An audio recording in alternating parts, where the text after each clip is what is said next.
Okay, so a lot of people attach monetary value to their time and determine how valuable their time is according to how much money they get back. So they keep track of dollars per hour or salary or bonuses. And I was thinking about this whole concept of return on time investment today, and then thinking about all the things that I have done over the last 20 years to make money.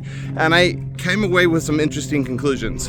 The first interesting thing to note is that the thing that I spent my most time with was going to school. Now, because I went to school to be an academic, I spent a lot more time in school than most people. In fact, I was in college for 17 years, and so that's a very long time. Got a lot of degrees, but it was a lot of time spent in school and a lot of money, several hundred thousands of dollars that I spent for my own schooling. And so was that a good investment? Well, I have to look at, have I made that much more money since then than I would have at a normal job? And the answer is, I still have not recouped that investment if we're just talking about dollars and cents. And in fact, probably never will. It will probably have never been worth staying in school that long to get that many degrees for the kind of job that I got. It was a bad expenditure of time and money. However, that's not the only reason why we get jobs, right? So I became a school teacher because I want to make a difference. I actually really like the quality of life. I look forward to going to work. And so that's worth something too. Now, the next big area where I've spent time and money was because I have to make extra money on the side to live the kind of lifestyle I want to live. And so the next thing that has taken the most amount of time is being an author and publishing books. And I've spent hundreds of hours doing that. But when I look at how much has that made for me, it's like pennies on the hour. And so that has been a very, very poor use of time investment. Again, though, there is value in different outcomes. I like the credibility that comes with being a published author, especially in the areas of my expertise. It opens doors for speaking engagements, teaching courses, doing YouTube videos, etc. And so there has been some value in learning how to be a great writer and in actually publishing books. Now, another place where I've spent a lot of time is as a web designer and learning how to do website design, investing in technology so that I could do web design, etc. That was also hundreds of hours.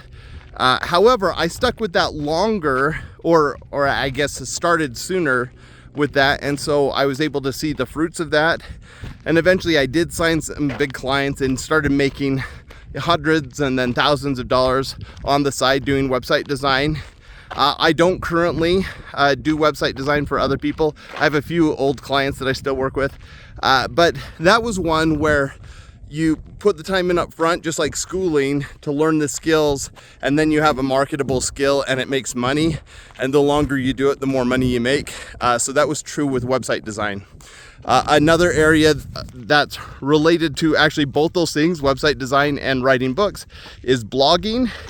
And blogging, you write tons and tons and make zero for a long time. And then eventually you start making pennies. And then just like website design and other things, it starts to compound. And I did get to the point where after hundreds of articles, I started making hundreds of dollars. And in total made a few $1,000s. And so that was an okay investment of time. But again, it's one that I kind of phased out because it wasn't worth the time I was putting in for what I was getting out of it. That leads me to my most recent side hustles, which are radically different. The upfront time. Now, given I had some skills. I had done website design, I'd done a lot of writing, I'd done a lot of teaching, but my most recent side hustles involved using YouTube and Amazon to do product reviews and monetizing that on those platforms. And there, with Amazon Influencer, I made money on my very first day, and within a month was making $10, $20 a week. Within 3 months, it was making hundreds of dollars a week, and within 6 months was making $1,000 a week. So that by far was the fastest return on investment, and part of it was because I had the other skills, but a lot of it was just timing as well. So then the thing to consider here is what's the best use of your time and how's that going to return a profit? I think a lot of it depends on what you're good at. Have you developed skills? What I haven't talked about is some of those service areas where if you work, you make money. So if you have a side job where you're an employee for someone else, you get $1 per hour. If you do a service-based business like lawn care or pet watching, babysitting, you get $1 per hour. And so you can immediately have that money. Now you can take that money and put it into education to develop other skills, or you can take the time. So instead of purchasing a course, you can learn it by watching videos on YouTube or doing other things. That will take longer, but eventually you'll make money there, just as I have in my side hustles. So looking forward for me, I'm thinking about things like drop shipping, merch by Amazon, TikTok shop. Those are all areas where I think I have the right skills and I could make money pretty quickly. And so it's deciding what's the best use of my time. How do I level up quickly so I can have results similar to Amazon influencer? And at this point, is it even worth it? Because the quality of my life is pretty good.